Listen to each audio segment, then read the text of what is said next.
One championship coming to Amazon, guys. This is all going to go down this Friday. I got to tell you, if you're a U.S. fan, one championship is very hard to follow. I haven't experienced with them, but this is what it was.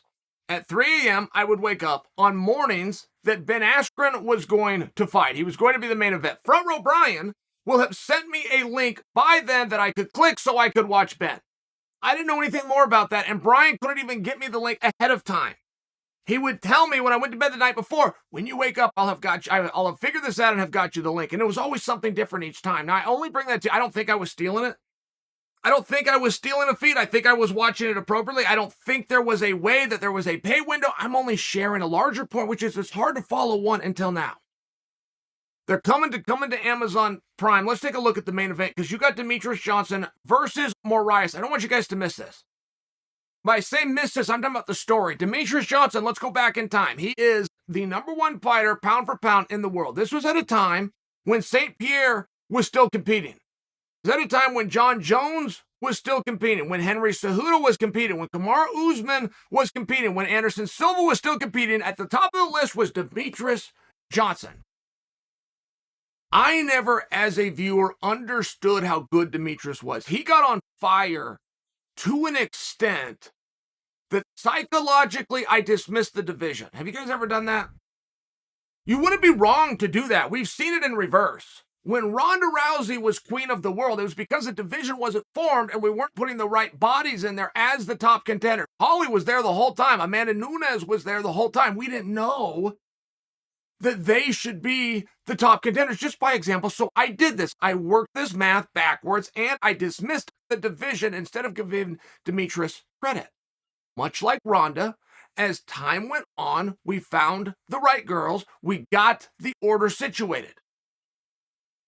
I had, and this is even recent, I followed Ray Borg's career. Ray Borg is as nasty and as good of a fighter as I've seen. Truly. If I was talking about guys with grit and skill, they can dip, they go to buy. Ray Borg is so darn good.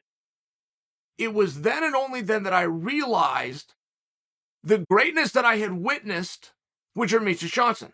Demetrious had fought Ray Borg. Demetrious had controlled and dominated Ray Borg and eventually finished Ray Borg. But it was just by example. At that time, I didn't really know what we were looking at. People were talking about a super fight at one point. It was going to be Demetrious Johnson, the 125-pound king, versus Dominic Cruz, the 135-pound king. What people didn't know, even the people that were calling for this fight to happen, those guys had already fought.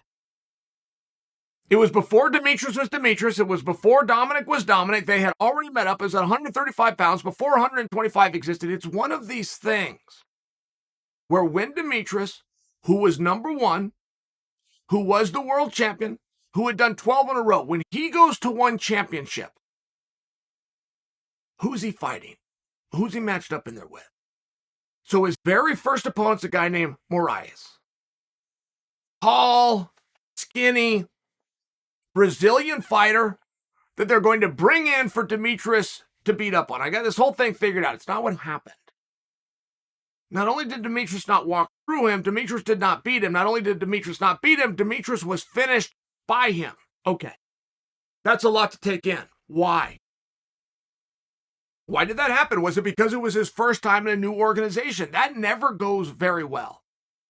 Even if a guy gets his hand raised, performance, his first time in a new organization, is not what he wanted it to be or what we would have expected it to be. Is that all that happened? Maybe. Moraes went on. He still got the belt. Demetrious went on. He's reclaimed the right to go fight for the belt. That's going to be this Friday. Is Demetrious going to set back the clock? Is he going to correct this story? If he does, what happens then? Because now you're one apiece. I have my own personal thoughts on Moraes. I personally think that Moraes is having a very hard time making 125 pounds. Right now, that's an advantage to him. But he has a hard time moving on because he has this Demetrious thing lingering over him. He has the talk and the dialogue from us, the audience, that he got lucky, that he couldn't do it again. That's not fair. I'm not proclaiming that it is, but it's real. So if he settles this beef, he goes 2-0 with Demetrious. Does he then have to stay there or does he go up to 135 pounds? That's up to him. But let's say that he doesn't. He doesn't beat Demetrious. Does he want to get that one back? Does he want to go to a 2 trilogy fight? Or is that the opportunity?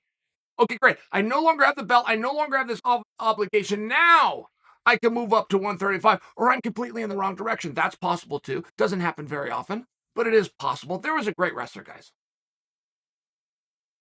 Great wrestler that I follow. He's the greatest wrestler. His name is Jon Smith. And Jon Smith, while being the world's greatest in the history of time, he is the greatest. There was a Cuban he had problems with.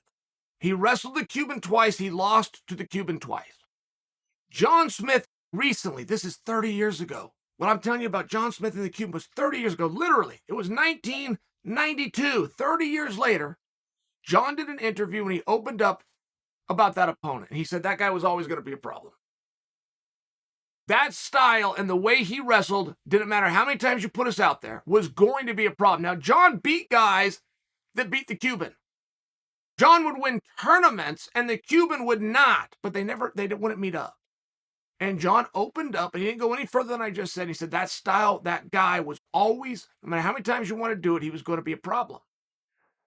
Does Moraes present the same factor that the Cuban did to Jon? Does Moraes present that to Demetrious?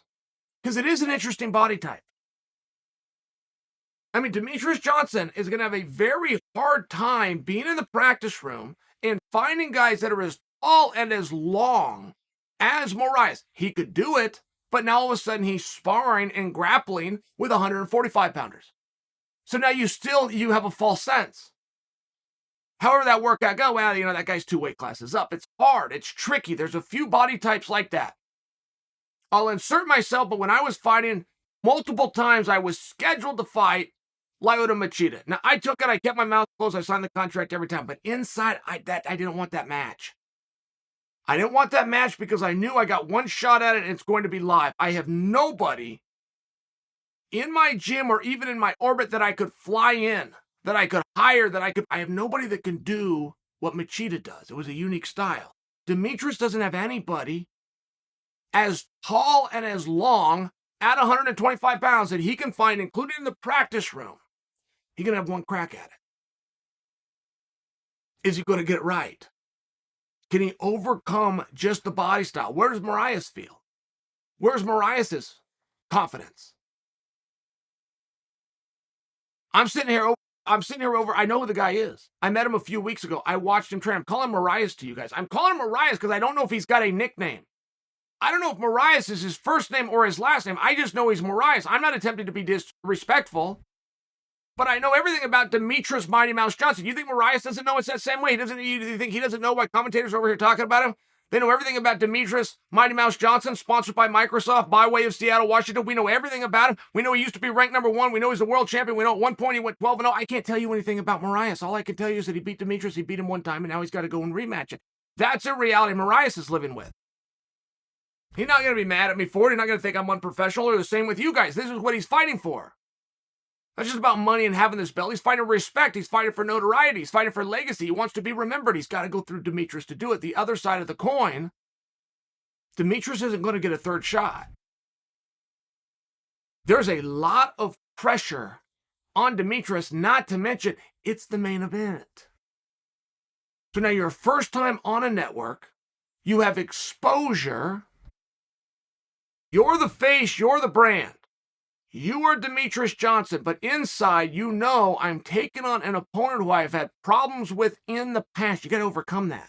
And you got to overcome it before you leave the locker room. Can he do it? So it's not just a battle of skill. Whenever we do these pound for pound lists, it all has to do with skill. 100% of it has to do with skill. Who has shown that they're more dynamic? Who has shown their hands and their elbows and their feet? Who has shown their grappling and their takedowns? That's what it's about, but it's the mental side. You got to overcome this. I imagine Moraes was extremely hungry to take on Demetrious the first time, not to mention scared. People think confidence is a good thing. I tell you, confidence is a pain in the ass. Fear is what's helpful. Fear is what will keep you sharp. Fear is what will make you quit. Fear is what will cause an urgency. Does Moraes still have that? Once you beat a guy, you lose a little bit of respect. You gain a little bit of that confidence, which is a bad thing, contrary to what you've been told your whole life. It's an interesting match. Pressure matters. Trying to look at two guys and figure out where the pressure lies, it's important to do, particularly if you're going to handicap fight. Because pressure creates a fatigue, and fatigue is one thing that you don't want in an ass-whipping contest. Who's feeling it? The guy that lost that's getting a redemption fight? Or the guy that must prove the first time wasn't a fluke?